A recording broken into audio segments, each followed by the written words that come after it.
mobile and internet banking services, while another fifth were concerning loan as well as advances.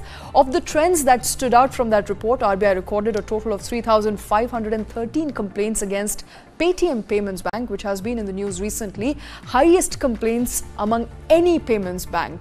796 complaints were also received against Credit Information Bureau, highest among any credit bureau. That, of course, is according to the RBI Ombudsman report that is putting out some very interesting trends, tells you about how people are reporting banking institutions and what kind of problems they are having with banks as well as NBFCs. My colleague Krishnakumar joining us here on the show. Krishna, a very interesting report basically goes on to tell you that people continue to still suffer from a lot of banking related, internet banking related issues year on year, a 68% jump. Right, and it's, it's quite the significant jump, because if you take a look at the same data for financial year 21 and 22, for financial year 21 that increase from the previous year was about 15%, and in the last financial year 22, it was the increase was about 9%. So the fact that there's a 68% increase points to two things. One is how much India is transacting online, digital transactions, and the phenomenal growth of digital transactions. So that's the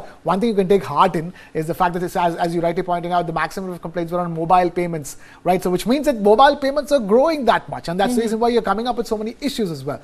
And there's another important statistic that will also tell you that most of these complaints have been received in the digital form, in the complaint management systems or CMS through which they've come through. So 85% of these complaints have not come to the physical mode, they come to the digital mode, they come to the online mode. So these are people who actually operate internet banking, a majority of whom don't already in India. Of those people, you have a very small subset who are actually making those complaints. Right. The way I'm looking at it is that more than internet banking, it is about mobile payments. You're looking at the billions of transactions that a UPI does on a monthly basis. So which means that, from a UPI, which means that all the payment platforms, that includes your Google Pay, Phone Pay, Paytm, so all of these platforms are being used to conduct online digital transactions. And when people are increasingly using these online modes, which is your mobiles to transact and pay, they are running into issues, and through the same mobile probably they are lodging these complaints as well. So what it essentially tells you is that digital India is in full flow, in terms of transactions, because UPI is a global success story, billions of transactions every month, which means that you will have billions of issues as well, possibly speaking. So I mean, I'm not saying it's billions of issues. You pointed out to the numbers. You're talking about 700,000 odd, 7 lakh odd complaints that have come through, and that's a 68% increase. But so there are two things that are happening. One is that number of complaints is a reflection, I think, of the number of transactions being done through mobiles, considering mobiles are a fifth of the mobile payments, is about a fifth of the complaints they got received. And second is the fact that 85% of those 7 lakh complaints came through the online mode. So which means that, this entire feedback loop is happening through online as well, so which is very important to note at this stage. All right, so basically it goes on to tell you about India's growing prowess when it comes to digital and online banking, and 98% of these complaints were actually solved, so that's also a heartening figure there. But before we move on, I think it's also interesting to note that of all the payments bank, Paytm Payments Bank, which is soon going to be history come 15th of March, also received highest number of complaints. Right, it topped the charts when it comes to number of complaints, and then it was followed up by the NSDL Payments Bank and followed by Airtel Payments Bank. So again, not very good data, keeping in mind the situation that Paytm Payments Bank finds itself in and the deadline that's approaching in 72 hours from now. So in that sense, RBI's action now doesn't seem all that odd, does it? They, when you look at this data, absolutely, you have, so many complaints, and and a clear difference between number one and number two. Over 500 odd complaints on Paytm Payments Bank and 100 odd from the NSDL Payments Bank, which is number 2. So you're looking at a huge issue that the RBI seems to have unearthed, and now it stands. RBI's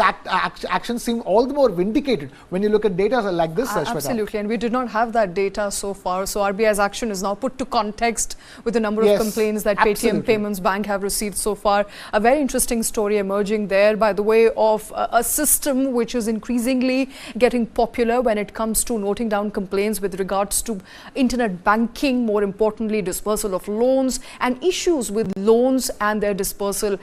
RBI Ombudsman getting more and more complaints. There is a 68% jump year on year, 7 lakh odd complaints registered this financial year, the financial year gone by, possibly hinting at the fact that there are more number of people taking to internet banking, also more number of people getting themselves heard, making themselves heard with RBI when it comes to their problems. We'll keep tracking those details. With that, it's time for a short quick break. We'll be back in just a bit.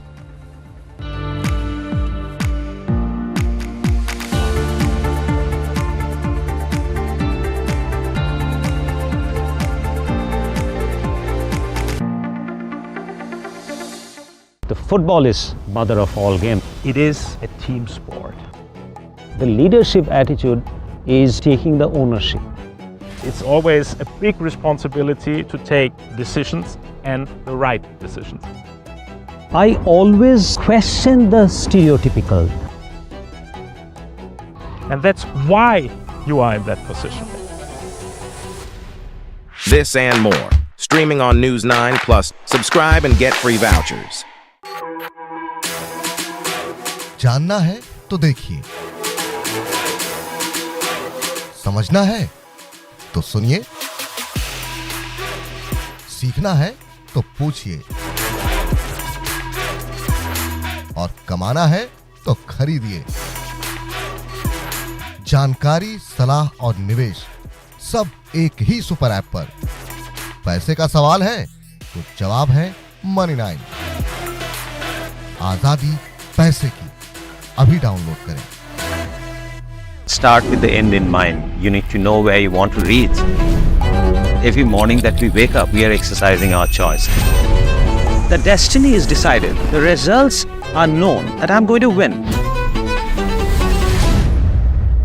Life of a goalkeeper is something which has always intrigued me. When you come into a stadium, this is the highest level of pressure. When I set out to do something, I decide in my mind that failure is not an option. What you feel very strongly about, those are the stories to tell. I have a mind which is absolutely restless. Mind and body are entangled sensations. That brings me back to golf. It's an amazing game. This is not a perfect game. You only learn from them. If you have a formula to a success, then you can replicate it. I feel this is my first step. I'm starting now. Winner is first born in the mind. I think, therefore I am. We are all about our mind.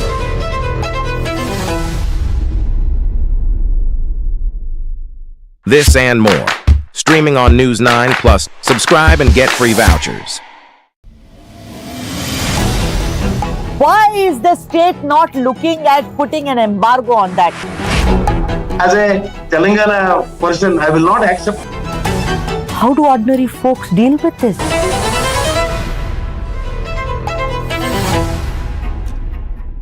There's a new video around what deepfake can do. We have seen a trailer of this a few days back. Donors should not be only on the platform. We'll have to wait and see how those play out. Hindenburg's report cannot be taken as gospel of truth.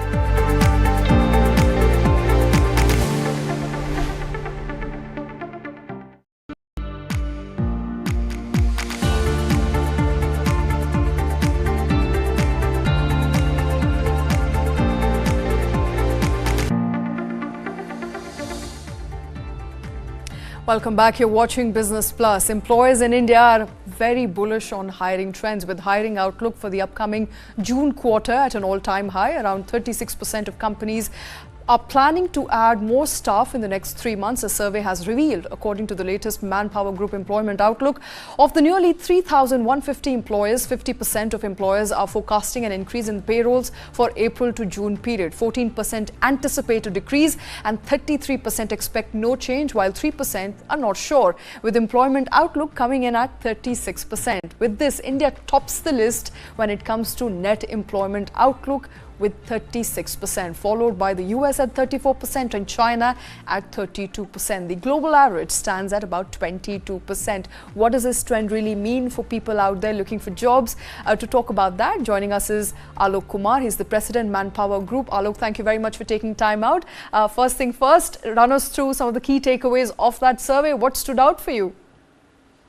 Yeah, thanks and good evening once again. And this is indeed a moment of pride for all of us, for India especially. And as you mentioned, the survey has been done among 42 countries, and India tops the list, and leaving behind US and China.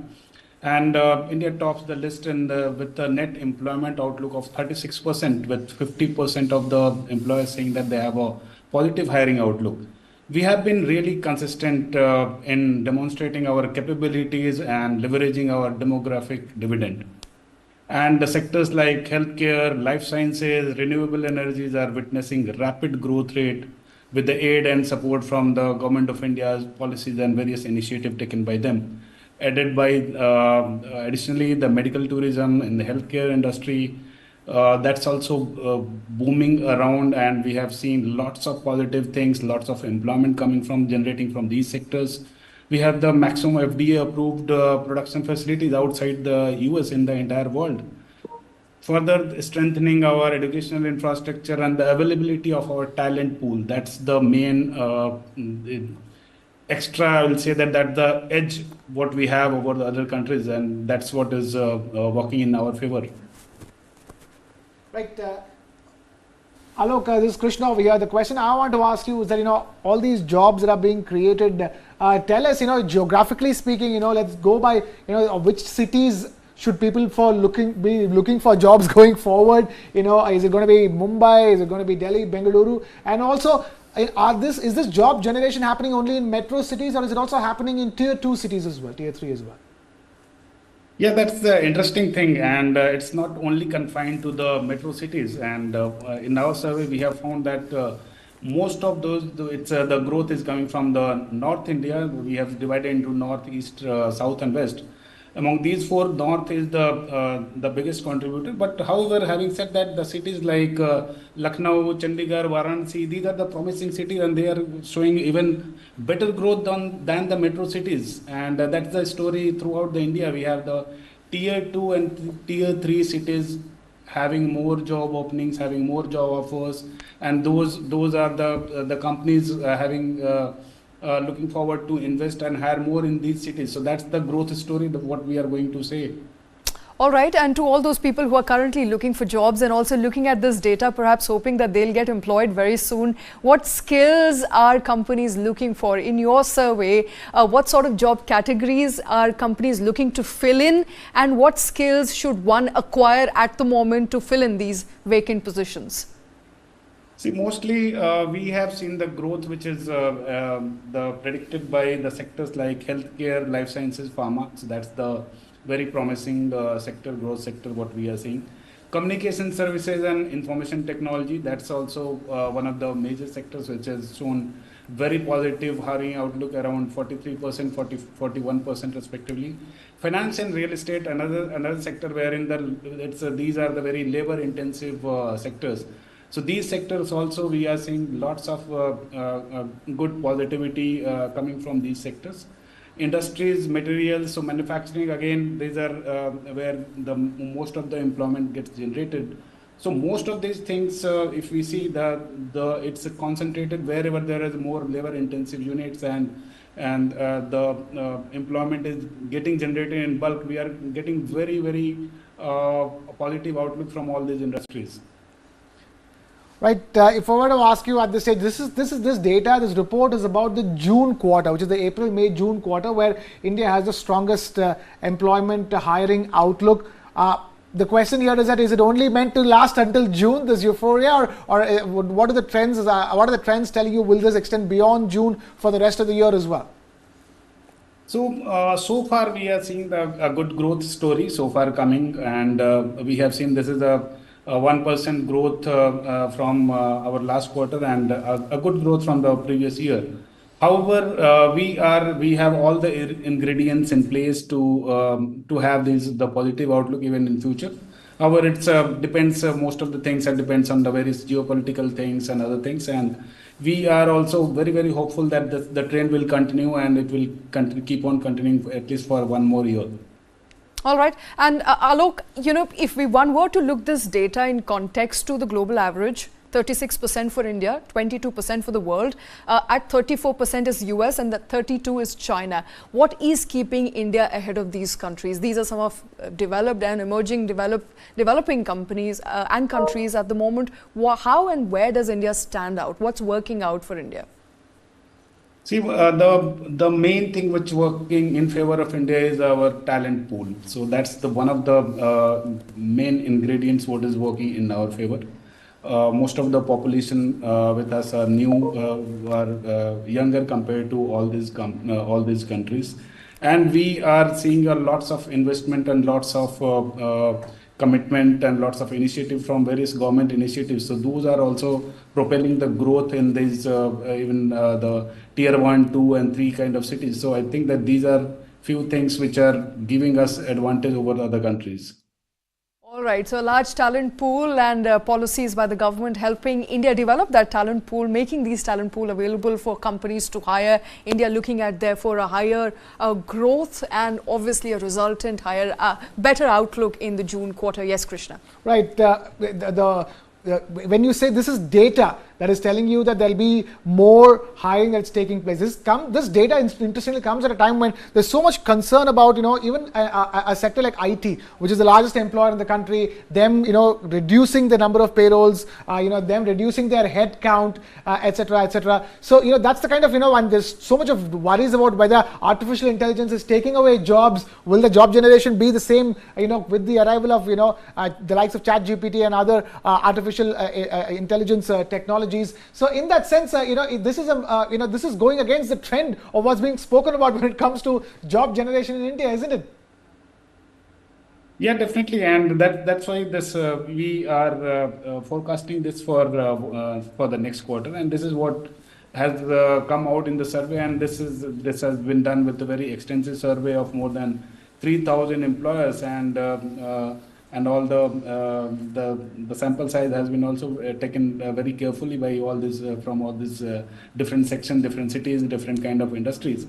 So while one side you are saying that the talent shortage is there, most of in our report itself it has said that there is a talent shortage, but this report is about the hiring intent. So these companies looking for talent, looking for people, and at the same time we have the talent shortage. So that's the gap which is still in the market, still in the industry. That's as the industry leaders, we and as a consulting company, we are also trying to find out with our clients, with our all the corporates, we are trying to find out how to fill this gap. All right, there seems to be a talent gap and there is a hiring intent by companies. Of the 3,000 companies that were surveyed, majority of them hinting at hiring more and better in the June quarter. Alok, thank you very much for joining in and for your inputs on that very important story. I think it basically goes on to highlight the fact that India is growing at a faster clip and there are more jobs in the horizon for those who are waiting for one. But we're going to move on now to another interesting story that is emerging from gig workers. Now, gig economy workers are battling high physical and mental stress, long working hours, earnings that fall short of meeting expenses. Arbitrary deactivation by platforms is having a severe impact on gig workers across the country. A report based on a survey has found that nearly 83% cab drivers reported working for more than 10 hours a day without taking a single day off. The report released on Monday, titled Prisoners on Wheels, is based on a survey by University of Pennsylvania and the Indian Federation of App-Based Transport Workers. On the net income question, 43% cab drivers reported a net monthly earning of below 15,000, while 34% delivery persons reported a net monthly income of around 10,000 rupees. Now, this has of course led to difficulty in managing household expenses, as has been experienced by over 70% cab drivers as well as delivery persons. The major reasons for such low earnings are unfair fares, commission rates and arbitrary deductions by aggregator companies. A lot of gig workers are struggling at the moment, which was once seen as a sunrise. Employment sector is now coming out and reporting some inconsistencies and deep-rooted issues when it comes to employment, one that needs to be catered to and need to be dealt with very, very strongly. Krishna, now these figures, they paint a picture which was not so rosy. I remember about 2 years ago when we started talking about gig economy, we were talking about alternatives, we were talking about freelancing,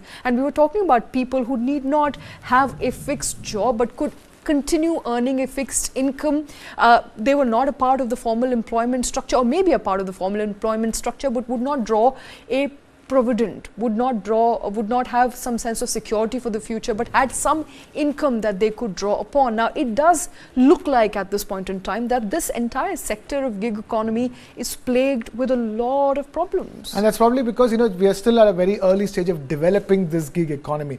Bear in mind, as the beginning of the year 2024, there are around 7 million people part of the gig economy of India. 7 million workers who are gig economy workers across all sectors. And that number of 7 million is set to go up to 25 million by the year 2030 with a compounded annual growth rate of around 12% every year.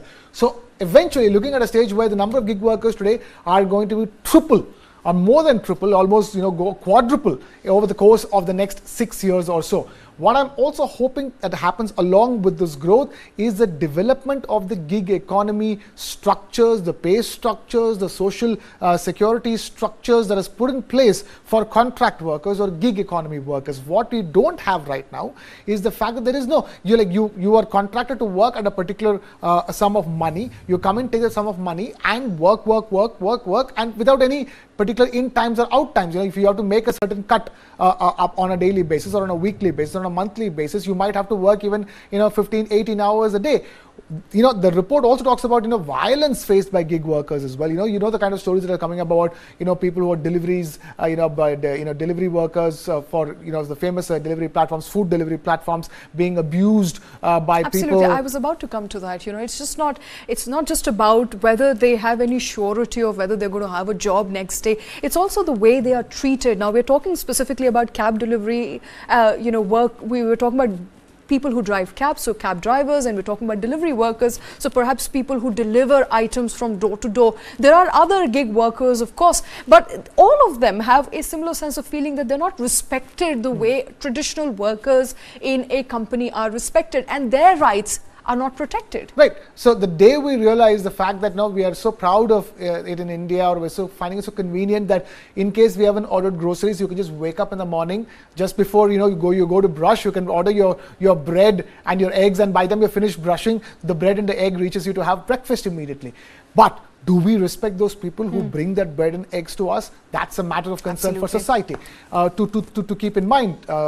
That's one. And two is for it's important you mentioned that 10-minute delivery, because a lot of them who were surveyed did not like the fact that they are asked to deliver items, because they're supposed to drive rashly, they're supposed to reach customers on time, they're penalized if they don't do so. So they don't like the fact that 10-minute delivery is making lives easy for people, customers, not so much for them. Because if you were to be on the roads along with them, you were to be driving alongside with them, you'll be looking at them going, why the hell are you rushing so much? Absolutely. You're going to create create an accident with the way you're driving and rushing around, whereas the person receiving the delivery is saying that you're 1 minute late, you're 2 minutes late. So this is a bit of a conundrum that we as people have to be more aware of. That is one end. And the other thing is for employers. How are these people compensated? What is the kind of protection that you can give to these people, both in terms of the economic stability as well as the way they are treated by people? So a lot of thought needs to be put into the way gig economy workers or gig workers are treated by their employers. Absolutely. And by the people, the clients that they're servicing as well. So at both levels,